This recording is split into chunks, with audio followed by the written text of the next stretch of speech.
Hello, bienvenue dans cette quatrième vidéo du défi une vidéo par jour pendant 30 jours.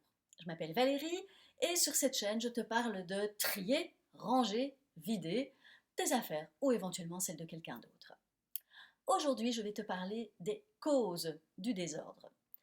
Pourquoi parler des causes du désordre? Eh bien pour deux raisons. Pour surtout prendre le problème à la racine, à la source, et donc du coup éviter que le désordre ne revienne.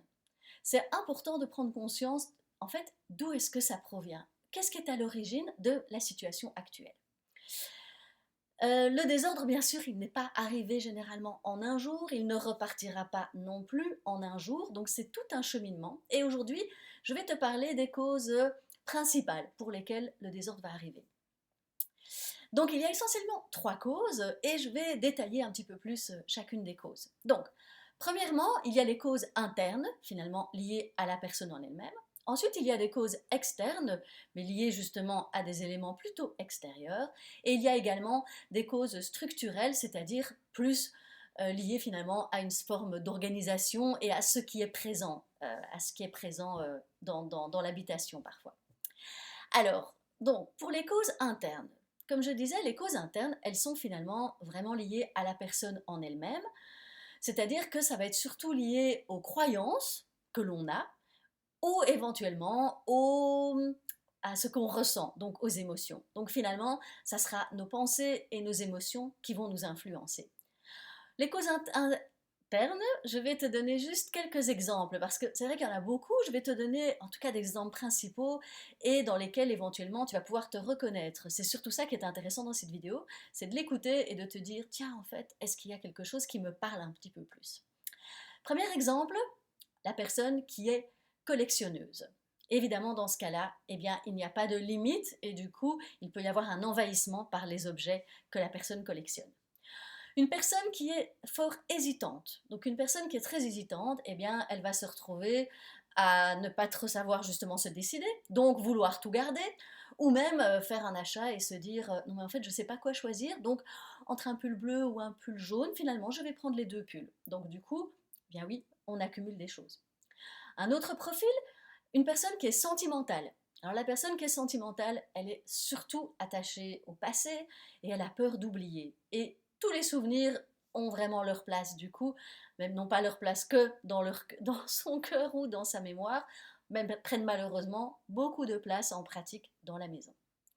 Un autre profil, c'est aussi, quatrième, c'est le profil de la personne perfectionniste et souvent du coup procrastinateur, parce que à force de vouloir que tout soit parfait, eh bien malheureusement on ne fait rien, puisque comme concrètement ça sera vraiment difficile que les choses soient parfaites, eh bien on préfère ne rien faire que faire quelque chose d'imparfait. Et c'est ça généralement qui fait qu'on va procrastiner, et c'est ça qui va faire qu'il y a des choses qui vont s'accumuler et qu'on ne va pas vouloir prendre le problème au départ.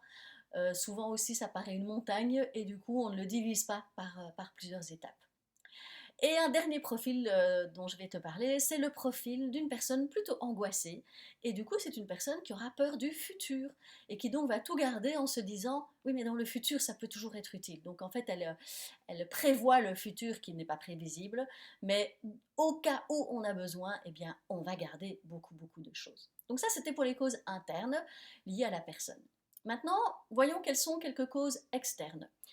Les causes externes, il peut y avoir des causes liées justement, donc, ça sera lié un peu à l'environnement. Donc, par exemple, concernant la maison, eh bien, imaginons que ce soit dans un contexte de déménagement. On va être dans beaucoup de caisses, on aura beaucoup de bazar un peu partout. Dans un contexte de travaux, des travaux dans une maison, dans un appartement, ça chamboule l'organisation, ça fait qu'on doit déplacer des choses, et du coup, en fait, on accumule aussi des choses, et éventuellement aussi tout ce qui est télétravail, parce que à ce moment-là, on risque de mélanger le pro et le perso, et donc on ajoute des éléments dans le contexte qui normalement n'a pas, en fait, ces éléments-là. Autre cause externe, ça peut être ce qui se passe. Donc par exemple, ça peut être une naissance, ça va perturber, ça va amener justement des affaires supplémentaires pour l'enfant et ça va chambouler le rythme, l'organisation. Ça peut être aussi un décès qui va aussi certainement chambouler des émotions, mais aussi peut-être faire qu'on va hériter de plusieurs affaires et du coup on va être plus encombré. Ça peut être aussi dans le contexte d'une maladie, soit on va être blessé ou on va être pendant tout un moment, on ne va plus être disponible pour s'occuper de ses affaires et en fait beaucoup de choses vont s'accumuler. Finalement, parfois il y a des choses du quotidien qui vont prendre en fait une place énorme simplement parce que ça ne sera pas réglé au fur et à mesure. Il y a aussi l'aspect qu'on pourrait appeler voilà, de surconsommation ou de cadeaux. Si on n'a pas fait la démarche d'en parler autour de soi ou de réfléchir avant de faire des achats, on peut se retrouver avec finalement beaucoup trop de choses chez soi que soi-même on a acheté ou que d'autres personnes nous ont offertes. Et on va terminer avec les causes qu'on appelle donc plutôt structurelles. Les causes structurelles, c'est les exemples suivants. Donc par exemple, un rangement qui va être très peu pratique et du coup pas pertinent. Ça va impacter la manière de ranger les choses. J'avais dit, s'il y a trop de mouvements pour aller déposer un objet quelque part, on va sans doute ne pas le faire. Donc, ça veut dire qu'il y a des choses, si on ne sait pas de façon pratique et de façon concrète, facilement avoir accès, eh bien, ça va poser des problèmes à la longue. Ça peut aussi être lié à des objets qui, malheureusement, sont un petit peu perdus parce qu'ils n'ont pas de place définie. Donc, bien, du coup, en effet, ils vont finir par traîner. Ça pourrait être lié à certains gros objets qu'on aurait. Je pense à un vélo d'appartement ou du matériel pour des loisirs aussi. Enfin voilà, des gros objets qui prendraient de la place et qui n'auraient pas un endroit défini. Ce sont peut-être des objets que l'on va retrouver dans une chambre, dans un salon, alors qu'en fait, ils vont prendre trop de place dans cette pièce-là parce que ce n'est pas là qu'ils devraient être, ou en tout cas ce n'est pas fait pour ça. Et donc ça va vraiment, dans l'organisation, ça ne va pas être pratique. Parfois ça peut être dans voilà, une organisation qui est trop complexe. Donc imaginons qu'il y a quelque chose qu'on utilise à un endroit, mais en fait on met les affaires ailleurs, donc il n'y a pas de logique et du coup il n'y a pas de cohérence avec l'utilisation de cet objet à l'endroit où on est et du coup ça tourne pas rond en fait, il y a vraiment un manque de logique et de bon sens dans notre organisation du quotidien. Et il y a éventuellement aussi la notion des points chauds. Les points chauds, ce sont des endroits dans l'habitation où le bazar a tendance à s'accumuler un petit peu tout seul. Donc ça, j'en reparlerai sans doute dans une prochaine vidéo.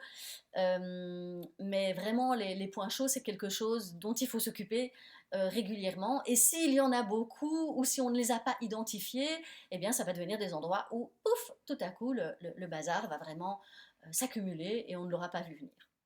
Donc je te répète, il y a les causes finalement internes, donc c'est lié à toi, il y a des causes externes liées à des événements extérieurs qui ont impacté l'organisation ou la personne elle-même, et il y a les causes structurelles qui sont vraiment plutôt liées à la manière dont le rangement est organisé, dont l'organisation est arrangée et tout ça.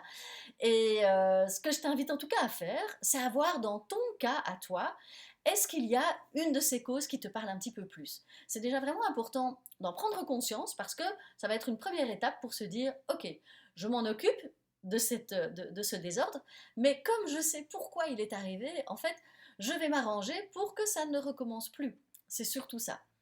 Donc, dis-moi en commentaire dans quel profil ou dans quelle cause est-ce que tu t'es reconnu. Et dis-moi aussi si tu as des questions, si tu veux en savoir plus par rapport à quelque chose, dans les exemples que j'ai donnés, s'il y a des choses qui sont peut-être pas tout à fait claires, eh bien pose-moi tes questions en commentaire, je serai ravie de te répondre. Surtout n'hésite pas à t'abonner pour recevoir les prochaines vidéos. J'espère que tu auras appris des choses, que tu auras envie de t'y mettre, que tu auras envie de regarder de plus près finalement ton habitation et l'organisation ou le rangement qu'il y a chez toi. Et je te dis à très bientôt. Normalement demain, je vais te parler mais en fait, pourquoi faire appel à un coach en rangement. Donc je te dis à très bientôt, porte-toi bien, bye bye.